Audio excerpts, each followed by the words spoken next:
എല്ലാവർക്കും നമസ്കാരം. എന്റർടൈൻമെന്റ് കീഴിലേക്ക് എല്ലാവർക്കും സ്വാഗതം. എന്റർടൈൻമെന്റ് കിഴി എപ്പിസോഡാണ്. ഒരുപാട് അപ്ഡേറ്റ്സുകളുടെ എല്ലാം കിഴിക്കാത്തതിന്റെ കീഴിലേക്ക് പോവാം. കട്ട മത്സരമാണ്, തോറ്റു കൊടുക്കൂല കേട്ടോ. ഓരോ ദിവസവും ഇപ്പോൾ കടുത്ത വാശിയായിട്ട് വരിക. ടൈല് കുറഞ്ഞു കാണുമായിരിക്കും ചെറുതായിട്ട്. അത്ര കിട്ടിയാൽ മതി. ഇന്നലെ എനിക്കൊരു മെസ്സേജ് ഒന്നുണ്ടായിരുന്നു ഇൻസ്റ്റയിൽ. ചേട്ടൻ ടൈല് വിളിക്കാതെ അങ്ങനത്തെ എന്തെങ്കിലും പരിപാടി എന്തെങ്കിലും ഒപ്പിച്ചിട്ടേ ടോസ് ജയിക്കും. ഞാൻ അറിഞ്ഞുകൊണ്ടല്ലോ ഇതിങ്ങനെ സംഭവിക്കുന്നത്. സത്യം പറയട്ടെ, ടോസ് ജയിച്ചിട്ടും കാര്യമില്ല, കിഴി കിട്ടണം. തുറക്കുന്ന സാധനം അതിന്റെ ഒരു വലിപ്പവും അതിന്റെ ഒരു പവറും വെച്ചിട്ടൊക്കെയാണ് നമ്മൾ ഏകദേശം മനസ്സിലാക്കുന്നത്. ശരിക്കും പറഞ്ഞു കഴിഞ്ഞാൽ ലക്കിയായിട്ടുള്ളൊരു മനുഷ്യനാണ്. ഭയങ്കര ഭാഗ്യം. ഇത്രയ്ക്ക് ഭാഗ്യമുള്ള ഈ ലോകത്ത് വേറെ ഉണ്ടാവില്ല. കാരണം നിങ്ങൾക്കൊന്നും എന്നെ കിട്ടിയില്ലല്ലോ, ഇവൻ എന്നെ കിട്ടിയില്ലേ. അനുഭവിച്ചുകൊണ്ടിരിക്കുന്ന ഞാനല്ലേ. പ്രാവിൻകൂട് ഷാപ്പ്, ബേസിൽ ജോസഫ്, ചെമ്പൻ വിനോദ്, സൗബിൻ സാഹിർ, ഇന്ദ്രൻസ് ഇവരൊക്കെ പ്രധാന വേഷത്തിലെത്തുന്ന സിനിമയാണ്. സിനിമ ഡയറക്റ്റ് ചെയ്യുന്നത് ശ്രീരാജ് ശ്രീനിവാസനാണ്. അൻവർ റഷീദാണ് പ്രൊഡക്ഷൻ. സിനിമയുടെ പൂജ കഴിഞ്ഞു, ഷൂട്ട് തുടങ്ങിയിട്ടുണ്ട്. ഓക്കെ, ഇതൊരു നടന്ന സംഭവം കൂടിയാണല്ലേ? നടന്ന സംഭവമല്ല അല്ലേ? അതായത് ഇങ്ങനെ ഒരു ഷാപ്പ് ഉണ്ട്. ആ പ്രാവിൻകൂട് ഷാപ്പ് എന്ന് പറഞ്ഞ ഷാപ്പുണ്ട്. നടന്ന സംഭവം ഒന്നല്ല. അറിഞ്ഞില്ലല്ലോ ഞാൻ ഷാപ്പുള്ള കാര്യം. അത്ര ലക്കി അല്ല നീ അറിഞ്ഞിട്ടില്ലെങ്കിൽ. ഓക്കെ, അടുത്തത് മാർക്കോ. മാർക്കോ സിനിമയുടെ ബിഗ് അപ്ഡേറ്റ് ഇന്ന് 5 മണിക്ക് വരും. അത് എന്താണ് എന്നുള്ളതിൻ്റെ ചെറിയ സൂചന കിട്ടിയിട്ടുണ്ട്. അതായത് സിനിമയുടെ മ്യൂസിക് ഡയറക്ടർ ആരായിരിക്കും എന്നുള്ളതിൻ്റെ അനൗൺസ്മെൻ്റ് ആയിരിക്കും എന്നുള്ളതാണ് കേട്ടോ. സിനിമ സംവിധാനം ചെയ്യുന്നത് അനീഫ് ആദേനി, നായകനായി വരുന്നത് ഉണ്ണി മുകുന്ദൻ. അപ്പം വലിയൊരു മ്യൂസിക് ഡയറക്ടർ തന്നെ പിടിച്ചിട്ടുണ്ടാവണം, അല്ലെങ്കിൽ ഇത്രയും വലിയ അപ്ഡേറ്റ്സ് കൊടുക്കുന്ന രീതിയിൽ.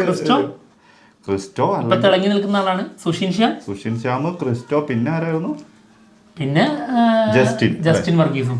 ഈ 3 പേര് ഇതിലേതെങ്കിലും ഒരാളായിരിക്കും അല്ലേ? ഇനി വല്ല തമിഴിന്ന് കൊണ്ടുവരുമോ? വാർപ്പോയൊക്കെ അല്ലേ, തമിഴിന്നൊക്കെ പിടിച്ച് ചിലപ്പോ കൊണ്ടുവരുവേ. അനിരുദ്ധിനെ കൊണ്ടുവന്ന ബീജു വേറെ ലെവലാക്കികള്, അല്ലെങ്കിൽ ആരും ആവാം. ഓക്കെ, അടുത്തത് നടന്ന സംഭവം സിനിമയുടെ ടീസർ ഇന്ന് വൈകിട്ട് 6 മണിക്ക്. സുരാജ് വെഞ്ഞാറമൂട്, വിഷ്ണു നാരായണനാണ് സിനിമ ഡയറക്റ്റ് ചെയ്യുന്നത്. ഓക്കെ, അപ്പോൾ അതിൻ്റെ ടീസർ കാണാം നമുക്ക്, എന്നിട്ട് അറിയാം. ഓക്കെ, അടുത്ത കിഴിയും വർഷങ്ങൾക്ക് ശേഷം സിനിമയുടെ ഫസ്റ്റ് സോങ്, വീഡിയോ സോങ് ഇന്നലെ വന്നിട്ടുണ്ടായിരുന്നു, കണ്ടു. പഴയ ലാലേട്ടൻ അതേപടി അങ്ങനെയാണ് ഫീൽ ചെയ്യുന്നത്. ഡ്രസ്സിങ്ങും ഒക്കെ, മുഖത്തൊക്കെ എക്സ്പ്രഷൻ ഒക്കെ എനിക്ക് തോന്നുന്നു ഏകദേശം ലാലേട്ടൻ്റെ അതേ സെയിം. പിന്നെ ടോട്ടലി ബോഡി ലാംഗ്വേജും എല്ലാത്തിലും. പിന്നെ എന്താ ആളുടെ പഴയ സിനിമകൾ ഉണ്ടല്ലോ, അതിന്റെ ആ ഒരു സെറ്റപ്പ്, സോങ് എല്ലാം അതുപോലെ തന്നെ കൊണ്ടുവരാൻ ശ്രമിച്ചതുപോലെ ഫീൽ ചെയ്തു.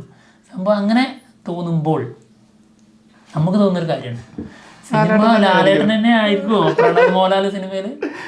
ഒരു ഡൗട്ട് ഇല്ലായില്ല കേട്ടോ. ഈ ഒരു സാധനങ്ങളൊക്കെ കാണുമ്പോഴേ സംശയമല്ല, അതെപ്പോഴും അങ്ങനെ തന്നെ ഇരിക്കട്ടെ, ആയാ മതിയായിരുന്നു. ഓക്കെ, എന്നാ ഒന്നുകൂടി ഉണ്ട്, ആസിഫ് അലി ഒരു കാമിയോ റോൾ ഉണ്ടാവുന്നുള്ള ഒരു സൂചനയുണ്ട്.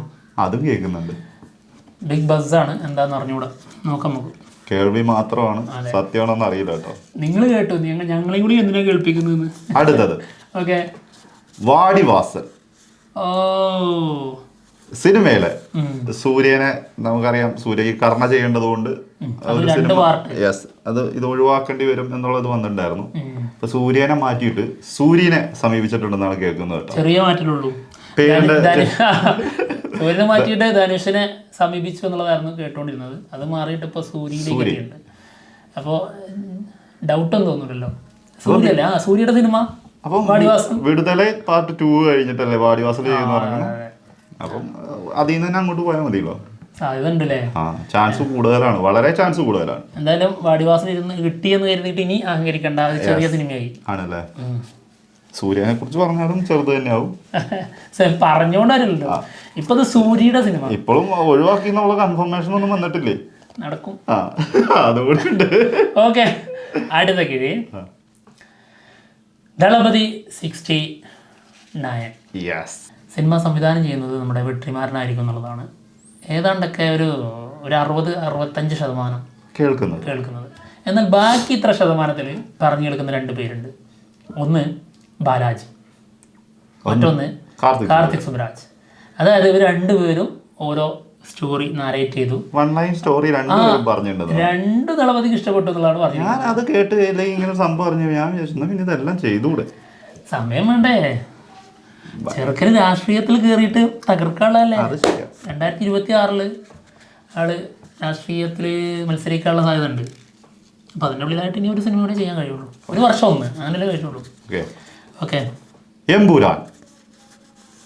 എമ്പുരാൻ സിനിമയിൽ നമ്മുടെ ടോവിനോ തോമസ് ജോയിൻ ചെയ്തിട്ടുണ്ട്. എൻ്റെ ഒരു പിക്കൊക്കെ വന്നിട്ടുണ്ട് കേട്ടോ. ഓക്കെ. അപ്പൊ അനിയൻ അവിടെ എത്തിയിട്ടുണ്ട്. ജതിൻ രാംദാസ്. യെസ്. ഓ മോനെ തകർക്കണേ. അടുത്ത കിഴി ആട് 3. ആട് 3 സിനിമയുടെ ബിഗ് അപ്ഡേറ്റ് മാർച്ച് 16 ഉണ്ടാവുന്നതാണ്. എന്താ ഈ മാർച്ച് 26 വരുന്നത്? എന്താ മാർച്ച് 26 വല്ലതും ഉണ്ടോ? സിനിമ റിലീസ് ഉണ്ടോ? 28-നാണല്ലോ ആട് ജീവിതമുള്ളത്. നമ്മൾ ഈ PSC ഒക്കെ പഠിക്കുമ്പോഴേ നമുക്ക് ഒരുപാട് ഡേറ്റുകൾ ഉണ്ടാവുമല്ലോ മനസ്സിൽ കിടക്കുന്നത്. അങ്ങനെ കൺഫ്യൂഷൻസ് വരും. നമ്മളിങ്ങനെ റിപ്പീറ്റ് അടിച്ചുകൊണ്ടിരുന്നാലേ ഇത് കറക്റ്റ് നമുക്ക് അറിയുള്ളൂ. അതുപോലെയാണ് ഇപ്പോൾ കിഴി. പലതിനെ കുറിച്ച് ഓർമ്മ ഉള്ളതുകൊണ്ട് പലതും ആകെ കൺഫ്യൂഷൻ. അടുത്തത് Khalid Rahman. Next okay. Driver ചേട്ടൻ അടുത്ത ഡയറക്റ്റ് ചെയ്യാൻ പോകുന്ന സിനിമ ഗണപതി, നസ്ലൻ, ലുക്മാൻ, പിന്നെ സന്ദീപ്. സന്ദീപ് അറിയില്ലേ? നമ്മുടെ ഫാലിമി അനിയനായിട്ട് വന്ന ചെക്കൻ. ആള് വേറെ ലെവലാട്ടോ. ആളും കൂടി ഉണ്ടെങ്കിൽ അവസ്ഥ അത് ഒരു സ്പോർട്സ് ബേസ് ചെയ്തിട്ടുള്ള കോമഡി എന്റർടൈനർ ആയിരിക്കും എന്നാണ് കേൾക്കുന്നത്. പ്രമേഹം സിനിമയുടെ ബിഗ് അപ്ഡേറ്റ്. അതായത് 14 ദിവസം കൊണ്ട് എത്ര കോടി കളക്ട് ചെയ്തു എന്നുള്ളത്. 52 കോടി വേൾഡ് വൈഡ് കളക്ഷൻ. അതായത് ഏതാണ്ടൊക്കെ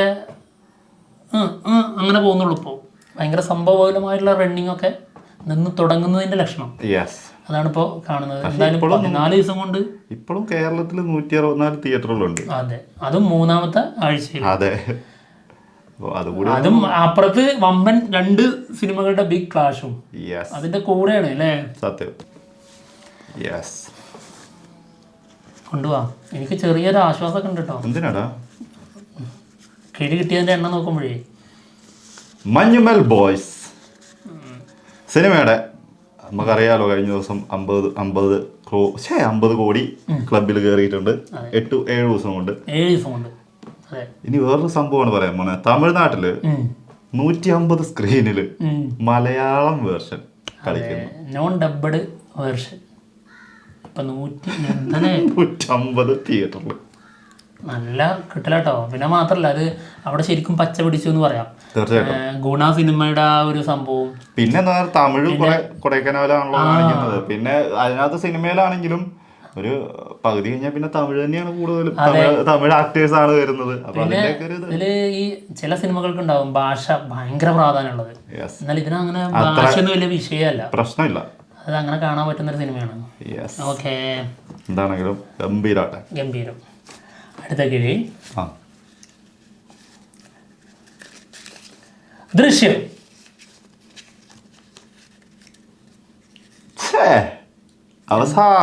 അവസാനം എപ്പോഴോ ജയിച്ചു. ദൃശ്യം സിനിമയുടെ ബിഗ് അപ്ഡേറ്റ്. ദൃശ്യം സിനിമ ഒരുപാട് ലാംഗ്വേജിലേക്ക് റീമേക്ക് ചെയ്തിട്ടുണ്ട്. ഇനിതാ റീമേക്കിനെ കൊണ്ടുപോകുന്നത് ഹോളിവുഡിലേക്ക്. വേറെ ലെവലായിട്ടോ. പനോരമ സ്റ്റുഡിയോസ് ആണ് സിനിമ റൈറ്റ്സ് എടുത്തിട്ടുള്ളത്. ഒന്ന് ആലോചിച്ച് നോക്കണം ഏതൊക്കെ ഭാഷയിലാ. അതായത് മലയാളം ഉൾപ്പെടെ 9 ഭാഷയായപ്പോൾ ഈ ഇംഗ്ലീഷും കൂടി വരുമ്പോൾ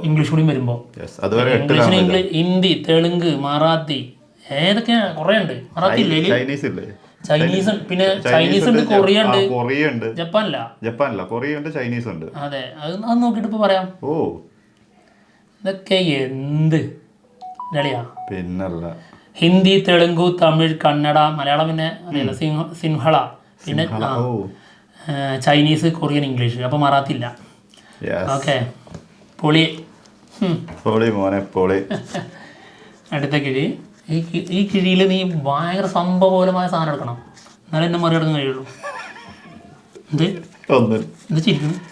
അടുത്തത് നിനക്ക് ചിരി വരും, നീ തോൽക്കുമ്പോ നിനക്ക് ചിരി വരും. GV Prakash next cinema. ആശ്വാസമുണ്ട്. അഖിരൻ മോസസ് സംവിധാനം ചെയ്യുന്ന സിനിമയാണ്. പുതിയ സംവിധായകനാണ്.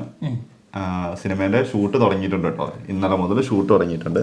പാരഞ്ജിത്താണ് സിനിമ പ്രൊഡ്യൂസ് ചെയ്യുന്നത്. പിന്നെ നായികയുടെ ശിവാനി രാജശേഖർ സിനിമയുടെ നായികയായിട്ട് വരുന്നു. പിന്നെ ശ്രീനാഥ് ബാസി തമിഴിലേക്ക് തമിഴിലേക്ക് വരുന്നു. പിന്നെ പശുപതി, അങ്ങനെ ഒരുപാട് ക്യാരക്ടേഴ്സ് ഉണ്ട്. എന്താണെങ്കിലും ഷൂട്ട് സംഭവം തുടങ്ങിയിട്ടുണ്ട്. ഓക്കെ കഴിഞ്ഞു. ഓ നോക്കി എനിക്ക് കഴിഞ്ഞില്ലേ എന്റെ പൊന്നോ. അല്ല ജയിക്കുന്നതിനല്ല, ഞാൻ അതിന്റെ ഒരു ആവേശം കണ്ടിട്ട്. ആവേശം ഉണ്ടാവും. ജയം അപൂർവമായിട്ട് വരുന്നവർക്ക് ആ ജയത്തിന്റെ മാധുര്യം കൂടും. അത് ശരി. ജയം തുടർച്ചയായിട്ട് കിട്ടുന്നവർക്ക് ജയത്തിന്റെ ഒരു മാധുര്യം ശരിയായ രീതിയിൽ ഫീൽ ചെയ്യില്ല. സത്യമായിട്ടും ആസ്വദിക്കാൻ പറ്റുന്നില്ല. അവർക്ക് എപ്പോഴെങ്കിലും പരാജയം കിട്ടുമ്പോ അത് ഭയങ്കര ആഘാതം. ഒരാഘാതവും ഇല്ല, ഒരാഘാതവും തോന്നുന്നില്ല. കണ്ണ് നിറഞ്ഞു കൊണ്ടും വരുന്നുണ്ടോ നിങ്ങൾക്ക്? കാണുന്നു, കണ്ണൊന്നും നിറയും. അതെ, പിന്നെ വേറെ ഒരാഘാതവും ഇല്ല. ഇതിലിങ്ങനെ വെള്ളം ഒഴുകിങ്ങനെ പിന്നെ വേറെ ഇടക്കം ചെറുതായിട്ടൊന്ന് വേറെ. അതെ. അയ്യോ, അപ്പോൾ എന്തായാലും കിഴി എപ്പിസോഡോടെ തീർന്നിരിക്കുകയാണ്. മറ്റുള്ള വിശേഷങ്ങളുമായിട്ട് നമ്മളോടൊപ്പം തന്നെ വരുന്നതായിരിക്കും. ബൈ. ഇത് ഞാൻ പല പ്രാവശ്യം പറഞ്ഞിട്ടുണ്ട്, വെറുതെ കൈ, അതൊരു മോശത്തരമാണ്. ഇങ്ങനെ കൈ ഇങ്ങനെ ചൂണ്ടി നിൽക്കുന്നത് തരാൻ പറ്റുമല്ലോ. ഇല്ല, ഒരു ഭിക്ഷ യാചിക്കുന്ന പോലെയൊക്കെ തോന്നും. അങ്ങനെ പാടില്ല. എനിക്ക് കിട്ടിയിട്ടുണ്ടെങ്കിൽ അത് എടുത്തിട്ട് അങ്ങോട്ട് പോകണം.